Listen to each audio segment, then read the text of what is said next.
quand j'ai appris la possible nomination d'Elisabeth Borne, j'ai pensé à toi immédiatement. Parce que tu as été en contact avec elle pour défendre les précaires, les intermittents, etc. Et puis tu m'as dit ton incompréhension, parce que tu croyais pas vraiment. Et là, c'est officiel. Donc euh, tu viens d'assister comme moi à cette passation de pouvoir entre les deux. Alors ma première question, elle est simple. C'est alors, est-ce que tu es ému de retrouver Elisabeth Borne à ce poste de Premier ministre? En fait, je t'assure, c'est comme vraiment un gros coup de bambou. C'est-à-dire que je ne pensais pas qu'ils allaient oser. C'est-à-dire qu'elle a un visage sympathique et elle paraît discrète, avenante, et en plus, comme elle se fait passer pour une femme de gauche, tout passe. Mais quand on sait que c'est la personne qui a fait passer la pire réforme de toute l'histoire de France politique, la pire réforme, il n'y a pas pire réforme. C'est pas parce que l'assurance chômage c'est mon truc, hein, mais je peux prouver que c'est la pire réforme, non seulement de l'ère Macron, mais en plus de toute l'histoire des droits sociaux français. La pire des régressions. C'est pour ça que je voulais t'appeler, ouais. Donc, quand elle a dit là, à Castex qu'ils avaient mené des combats, en tout cas, elle a mené des combats pour la précarité et pour la pauvreté. Ça, c'est sûr. Et puis, merci pour les nombreux combats que nous avons menés ensemble, précisément, au service des Français. Parce que, avec sa réforme, déjà, un chiffre tout simple, on ne va pas dire, mais il faut bien que les gens sachent que grâce, ou à cause, mais on va dire grâce, puisqu'elle s'en targue, grâce à sa réforme, tous les mois, il y a 20 000 chômeurs en moins qui sont indemnisés. C'est-à-dire qu'il y avait 20 000 chômeurs qui avaient, si on compare par rapport à avant, il y a 20 000 chômeurs par mois qui, s'il n'y avait pas eu de réforme, auraient été indemnisés et qui sont privés d'indemnisation. Rien que par le durcissement des critères d'accès, par le durcissement des critères pour rentrer dans l'assurance chômage. Ça, c'est la première chose. Et puis, la deuxième chose, elle a fait passer cette réforme qui tape très fort sur les plus précaires, parce que c'est dur d'y entrer. Et une fois que vous y êtes entré, vous vous faites taper dessus. Elle a fait passer cette réforme par un déni de démocratie, puisque le Conseil d'État s'y est opposé. Et là, pour la première fois dans l'histoire de France politique, elle a dit, on s'en fout du Conseil d'État. Ils disent ça parce que c'est conjoncturel, parce qu'on est en pleine crise. Alors, je reprends le même texte, je dis bien le même texte à la ligne près, et je le repasse 3 mois après. D'accord? Et là, pourquoi le Conseil d'État, 3 mois après, en urgence, n'a pas retoqué le texte une 3e fois, parce qu'il avait été retoqué 2 fois avant, parce que simplement, il y a eu un changement du nom des juges du Conseil d'État, dont les 2 principaux étaient des grands amis de Macron. On était en novembre, la campagne avait commencé, même si Macron n'était pas rentré en campagne, et pour des raisons politiques, ils ont validé un texte qui est inégalitaire au niveau du droit et qui n'aurait jamais dû être validé. Et pour passer en force, elle est tellement furieuse que la réforme au Conseil d'État soit annulée en juin, pour dire qu'elle n'est pas si sympathique que ça. Elle était tellement furieuse qu'en juin dernier, elle a viré son directeur de cabinet et son conseiller chômage. Et bon, oui. Bon. Alors pour les initiés comme toi ou un peu comme moi qui connaissons ces questions, quand j'ai vu sa nomination, j'ai immédiatement pensé à ça, si tu veux. Mais il faut peut-être que tu expliques un peu mieux aux gens qui nous écoutent le contexte, à quel titre tu parles, puisque là, on parle des précaires et des intermittents qui sont pas les intermittents du spectacle. On parle d'à peu près 1 million de personnes en France. Et un peu plus même, un peu plus. Et cette plainte au Conseil d'État était portée entre autres par toi, et donc t'étais. Oui, par les syndicats, surtout par la CGT, d'accord. Et moi, je faisais partie de ceux qui ont donné des idées pour que le dossier. Oui, mais t'es une sorte de médiateur, en tout cas c'est toi qui trouve les mots, t'es comédien, donc t'es une figure importante de ce mouvement-là. Et surtout, on a eu des conversations ensemble, ça fait un moment d'ailleurs que je t'ai pas vu, mais c'est pour ça que je suis aussi malheureusement content de te voir ce soir, où t'étais dans la mécanique du truc, donc t'étais en négociation directe avec elle, sauf que elle ne voulait jamais apparaître. Elle envoyait toujours des sbires à sa place. Est-ce que tu pourrais contextualiser tout ça et nous l'expliquer? Moi, je fais partie de la coordination des intermittents et précaires. Donc, pendant longtemps, j'ai défendu, porté le dossier des intermittents du spectacle, celui qui est très médiatisé. Et puis là est arrivé le dossier des intermittents de l'emploi, qui, je rappelle, sont exactement comme les intermittents du spectacle, sauf qu'ils ne travaillent pas dans le spectacle. Hein. Mais quand vous êtes un guide conférencier, quand vous êtes un maître nageur l'été saisonnier, ou quand vous êtes un extra de l'hôtellerie-restauration, eh ben, des fois, parce que vous bossez pour les traiteurs, vous bossez le vendredi et le samedi, mais vous bossez pas le lundi, le mardi, le mercredi. Donc, c'est exactement comme nous. Ils sont multi-employeurs et ils travaillent avec des contrats gruyères, des contrats courts. Bien. Sauf que eux, Macron, pendant le confinement, leur a pas octroyé comme nous une prolongement de l'assurance chômage. Hein. Eux, on leur a dit, vous vous débrouillez. Hein. C'est pourquoi eux, et donc, ils étaient leur dossier était sur la table d'Elisabeth Borne. Eux, ce sont les seuls, je dis bien les seuls, qui ont été oubliés dans le fameux quoi qu'il en coûte. Tu sais, dans le débat Le Pen-Macron, Le Pen a reproché à Macron d'avoir dépensé trop d'argent. Il a dit, moi, j'en suis fier parce que j'ai fait le quoi qu'il en coûte. Et n'importe qui aurait pu lui répondre, non, vous n'avez pas fait le quoi qu'il en coûte. Vous avez oublié au moins 1 200 000 personnes que sont les intermittents de l'emploi, qui sont tous devenus pauvres et qui ont tous basculé au RSE. Et ça, c'était sur le dossier, c'était sur la table d'Elisabeth Borne. Elle n'a absolument rien voulu céder. C'est-à-dire que ce qu'ils demandaient, c'était comme nous, la prolongation de l'assurance chômage. Ils ne pouvaient pas travailler. Ils étaient empêchés de travailler. Et contrairement à leur patron, parce qu'elle a bien dit, Elisabeth Borne, ce soir, on a sauvé les entreprises. Oui, oui, très bien. Elle a sauvé les patrons des restaurants.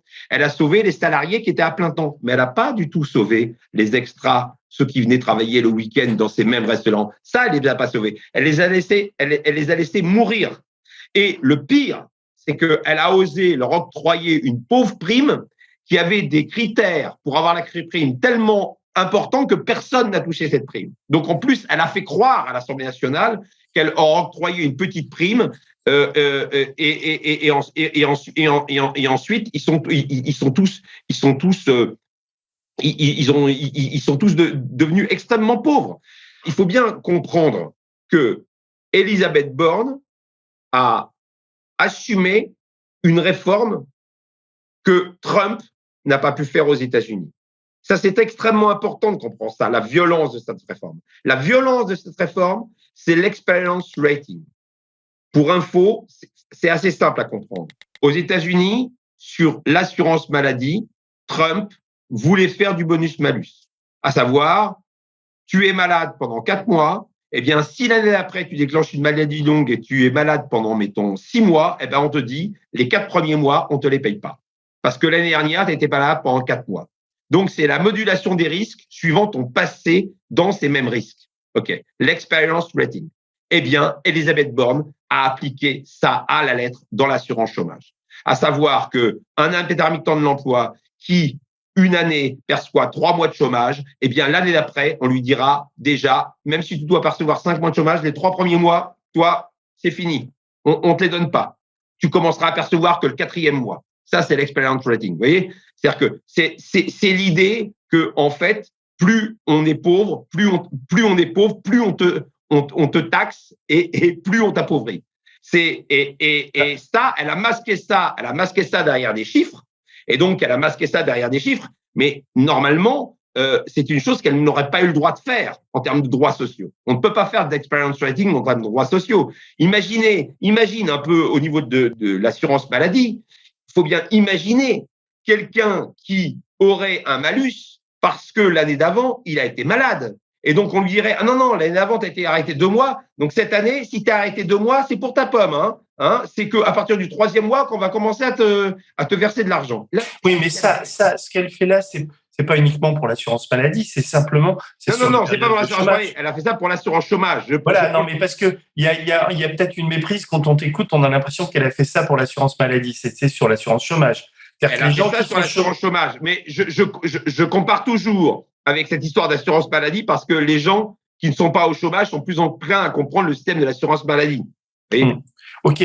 Donc, mais ça veut dire que quand tu as été chômeur l'année précédente, on te retire tes mois de chômage et donc. C'est-à-dire qu'on dit, bah oui, vous avez ouvert des droits, mais comme l'année dernière, à un moment donné, vous avez eu 3 mois de chômage, ces 3 mois-là, on vous les retire. C'est un malus.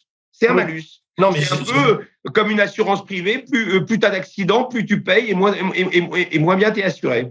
non, non, mais j'ai bien compris. Alors, si on rentre un petit peu plus dans le détail de la réforme de l'assurance chômage, comment dire, Elisabeth Borne a été proactive, c'est-à-dire qu'elle a non seulement été la courroie de transmission des désirs du président de la République, mais comment dire, elle s'est beaucoup investie pour faire passer ces réformes qui sont un attente. Enfin, je sais pas, j'essaie de trouver les mots, mais tu les trouveras sans doute mieux que moi. Mais c'est une forme d'attentat social permanent, quoi. C'est-à-dire Un attentat social permanent, c'est le bon mot. C'est-à-dire que non seulement elle a été proactive, mais en plus, elle a défendu l'indéfendable. C'est-à-dire qu'il y a deux immenses scandales dans cette réforme. La première, c'est qu'effectivement, socialement, c'est monstrueux. Ce qu'ils ont fait, c'est monstrueux. Hein. Faire priver 20 000 personnes par mois d'indemnisation, mettre en place l'experience rating, comme je viens de l'exprimer, c'est monstrueux. Mais à la limite, on peut se dire, bon, ça, c'est une volonté politique.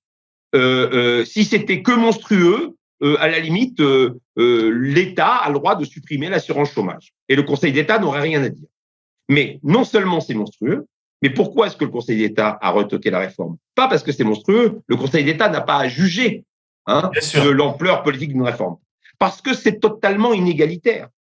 Parce que nous avons prouvé que deux personnes à travail égal, à salaire égal, une fois qu'ils ouvrent des cotisations, l'un pouvait toucher 800 € répartis sur 2 ans et l'autre 19 000 € répartis sur 2 ans. Donc, on avait des cas comme ça où deux personnes travaillant pour le même salaire, faisant le même nombre d'heures, il y avait 24 fois d'écart de montant perçu entre les deux.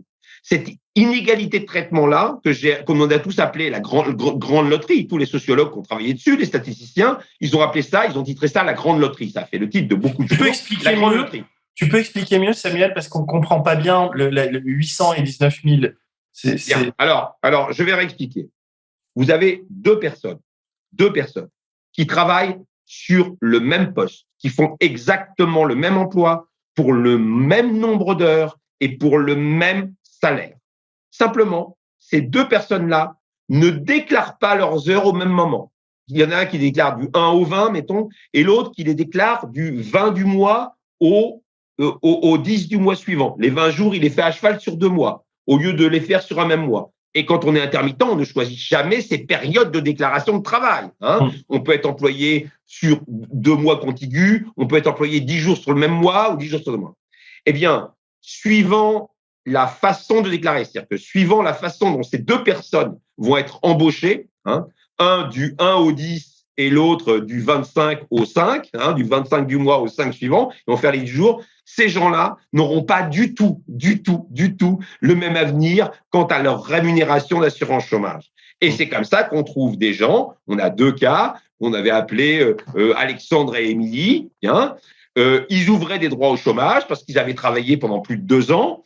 Ils n'avaient pas travaillé pendant 2 ans en CDI, d'accord ? Pendant 2-3 ans, ils avaient travaillé avec des contrats courts, ils avaient cumulé des droits. Ils ouvrent des droits, d'accord ?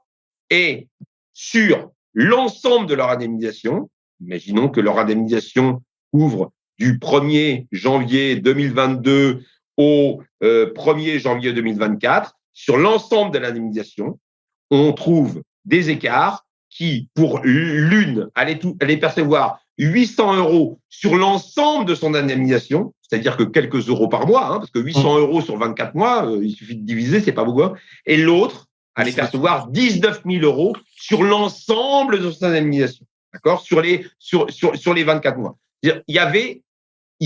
On a des cas à 24 fois, 30 fois, des écarts de 24 à 30. Ça, c'est très technique. 24 à 30 entre deux personnes. Ce qu'il faut bien comprendre, c'est que cette réforme totalement inégalitaire entre les personnes, totalement inégalitaire entre les personnes, a réussi à passer, alors qu'elle est totalement illégale en droit. Elle a réussi à passer. Elle est passée en novembre dernier. Et ça, c'est Elisabeth Borne.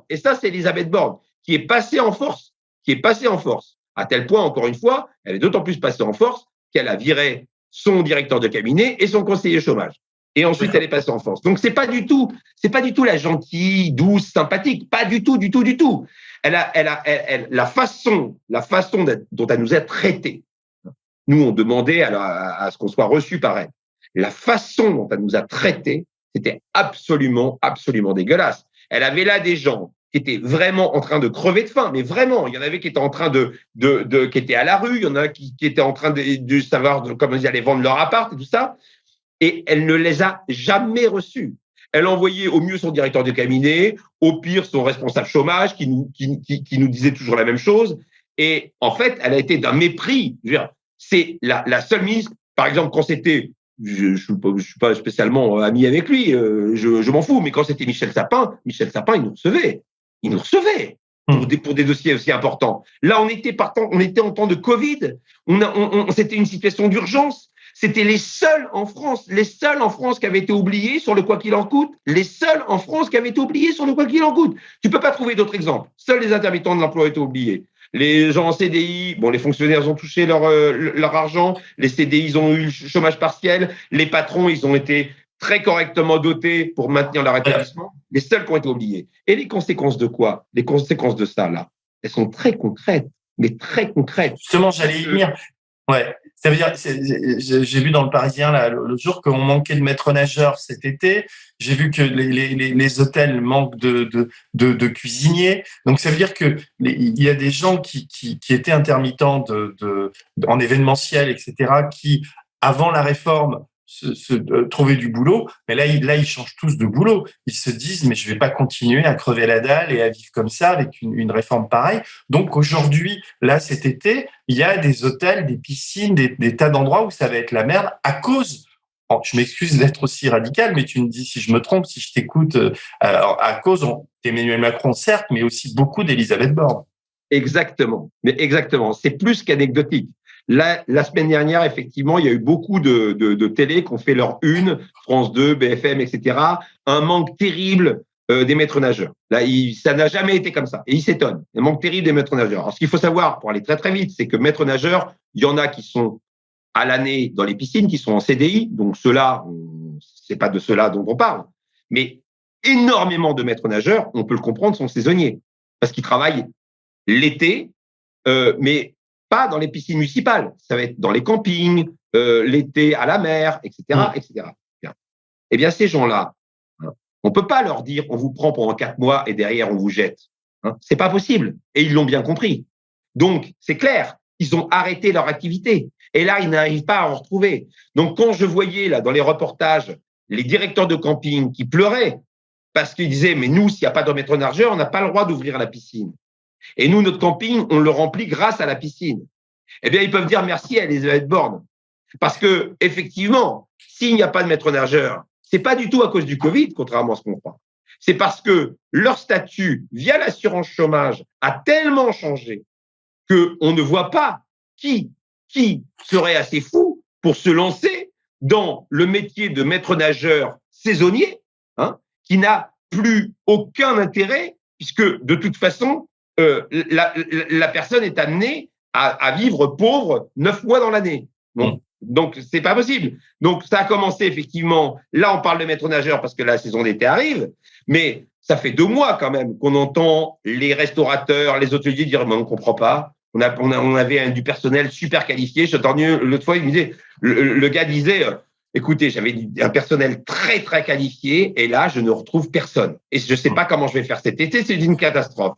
Il dit merci à Elisabeth Borne. Alors là je t'ai appelé parce qu'elle vient d'être nommée Premier ministre, qui est quand même un poste important. Et en fait, elle est polytechnicienne. Elle a la réputation, j'ai vu Jack Lang là, qui lui donnait un label d'être une femme de gauche. Moi, je vous confirme que je suis une femme de gauche. Elle a travaillé à la mairie de Paris avec Delanoë, enfin, etc., etc. Je vais pas refaire son CV, il sera partout. Mais ce qu'il y a, c'est que le fait d'être polytechnicienne, c'est quelqu'un qui sait compter. Donc, elle sait où va l'argent, elle sait ce qu'est l'argent, etc. Et là, je voudrais qu'on rentre un tout petit peu dans le détail parce qu'on voit bien que on est face à des gens, je pense à Macron, Colère, etc., mais elle aussi, puisque je trouve qu'elle a à peu près le même profil, quoi.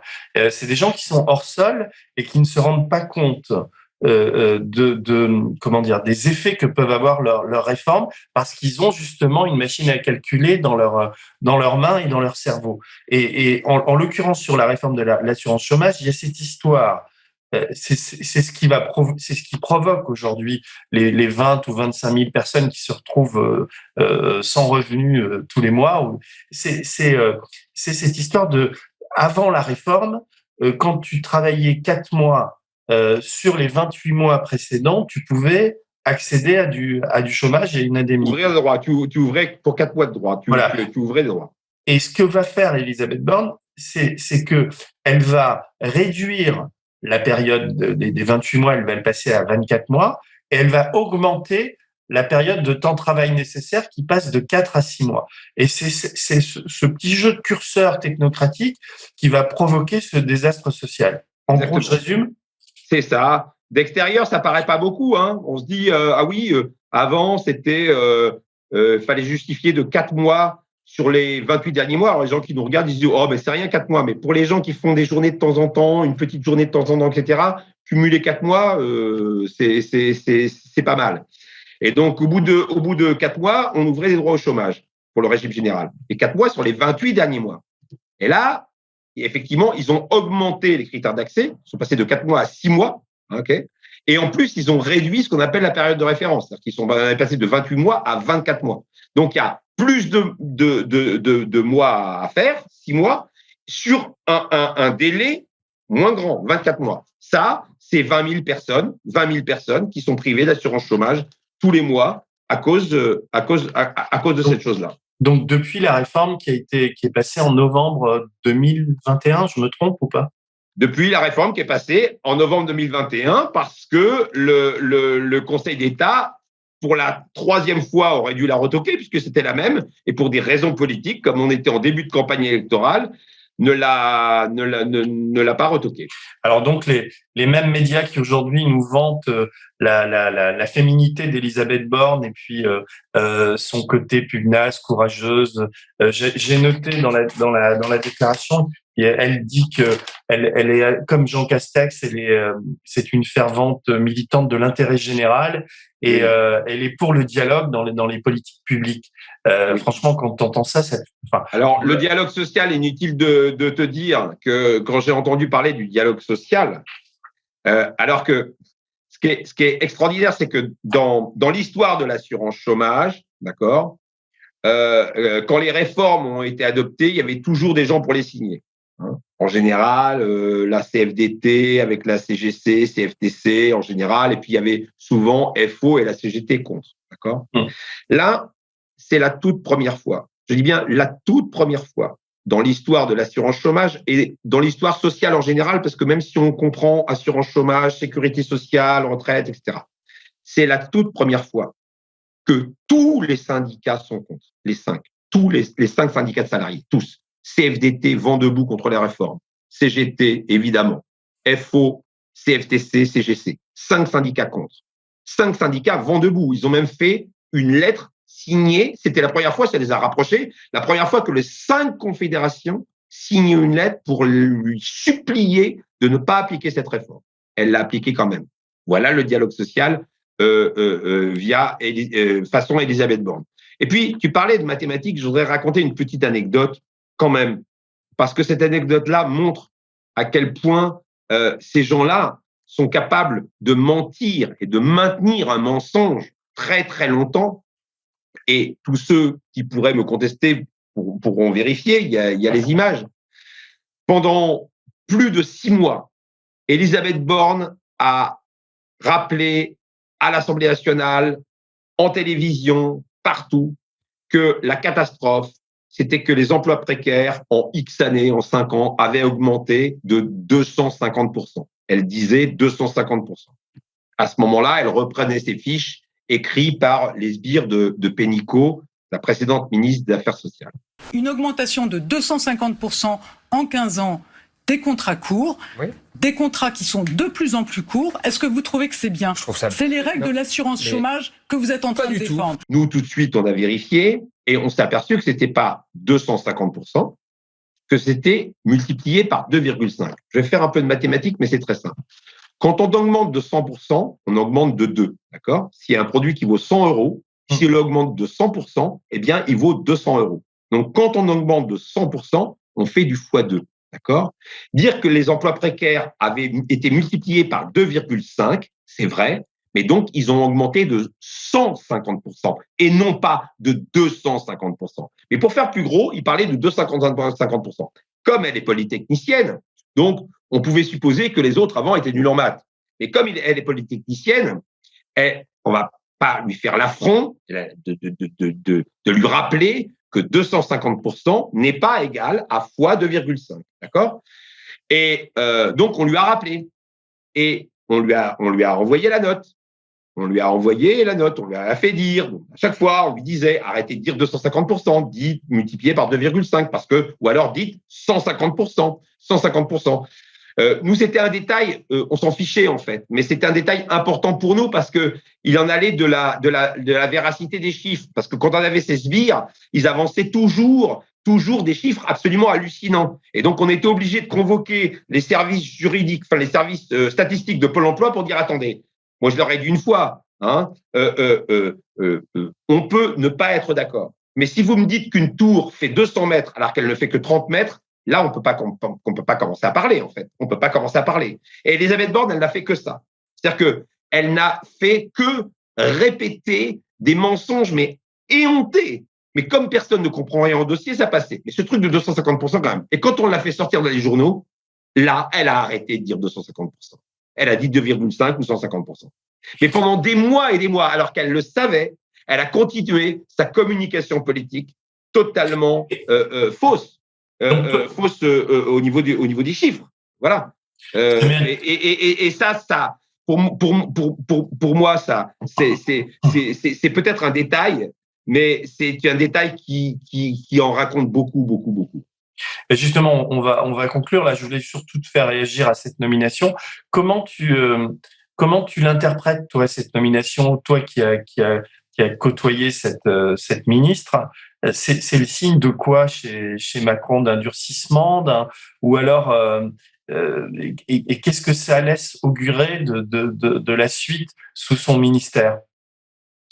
Je pense que c'est beaucoup plus simple que ça. C'est le signe de la continuité de ce qui s'est passé avec Castex, mais certainement en pire. Ce que je veux dire, c'est que Borne n'est pas une politique dans le sens où elle va pas l'emmerder comme Édouard Philippe a pu l'emmerder sur des dossiers. Elle va pas y aller toute seule.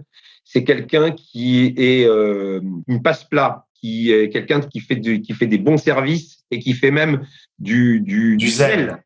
Du zèle. C'est-à-dire que là, typiquement, le dossier n'était pas le sien. Elle aurait pu dire franchement, le dossier sur l'assurance chômage, Pénicaud, elle a fait très fort. Moi, je suis une femme de gauche et puis je vais en profiter avec le Covid pour essayer de moduler ça, pour rendre ça plus doux. Non, elle a été pire. C'est-à-dire elle s'est accrochée au poste, elle a rendu des services comme personne n'imaginait qu'elle allait les rendre. C'est-à-dire que c'est quelqu'un qui sera au service de la politique de Macron, qui ne va absolument pas le contester. C'est quelqu'un qui sera, elle a été, comment dire, bien sûr, elle n'a pas été une ministre Godillot dans le sens où elle avait des dossiers, elle devait les mener à bien et elle a été une très bonne élève, elle les a menés à bien, encore une fois, en mentant, en magouillant, en remettant un texte au Conseil d'État qui avait été retoqué, en faisant tout pour qu'il passe, etc., etc. Donc, elle a utilisé tout ce qu'elle pouvait utiliser et en plus, pour être la bonne élève. En plus, elle sera une première ministre bonne élève. Et si Macron veut continuer son massacre social, elle fera plus que l'accompagner. C'est-à-dire elle mettra toute son énergie pour que le massacre social soit à la hauteur de ce que Macron veut. En plus, et ça sera ma conclusion, qui est, on va dire qu'on s'acharne sur elle, mais comme partout ailleurs dans les médias mainstream, on va dire, on lui tire des lauriers en ce moment en parlant de son enfin tu sens quand même que c'est très positif ce qui se passe dans les médias autour d'elle en ce moment. Ce qu'il faut dire aussi, c'est ça s'ajoute à cela une peur des rapports humains, c'est-à-dire qu'elle est assez pleutre dans le contact direct. Elle envoie toujours des sbires faire le boulot à sa place, et il y a jamais de conversation humaine, sérieuse de dialogue en fait. C'est l'anti-dialogue. Ça coule. Elle veut garder l'image de quelqu'un de doux, souriant, de quelqu'un empathique, chose qu'elle n'est pas du tout. Parce que, par exemple, sur l'empathie, les cas, elle les avait. Elle les avait, les cas. C'est-à-dire qu'à un moment donné, on s'est dit, on va arrêter de parler chiffres, etc. On va parler de cas humains. Couple, justement, d'extra, d'hôtellerie, la restauration, qui perdaient tout. Qui perdaient tout. Voilà. Donc, on s'est dit, on va essayer de faire passer ces dossiers, etc., etc. Rien. Bon, bah, écoute, il va falloir qu'on continue à se battre, quoi. Et je te remercie beaucoup.